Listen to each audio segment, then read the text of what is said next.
अस्सलाम वालेकुम अज़ीज़ तलबा, आज हम सीखेंगे अदद 2 की शनाख्त करना और लिखना। अब देखिए ये क्या है, ये है 2 को ऊपर की जानिब से गोल गोल बनाया जाएगा और दाई जानिब से सीधी लकीर बनाई जाएगी। ये बन गया हमारा 2।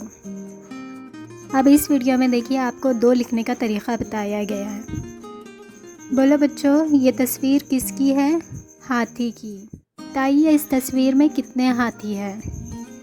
जी हाँ, इस तस्वीर में 2 हाथी हैं।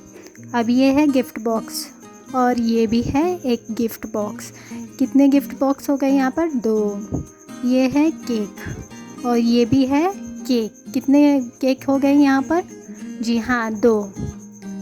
और यहाँ पर एक मोमबत्ती है, यहाँ पर और एक मोमबत्ती है, तो कितने मोमबत्ती हो गए आपके पास? 2।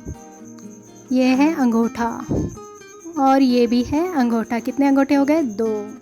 अगर आपको वीडियो अच्छी लगी हो तो चैनल को सब्सक्राइब कीजिए, वीडियो को लाइक कीजिए और बेल आइकन को दबा दीजिए। तब तक के लिए अल्लाह हाफ़िज़।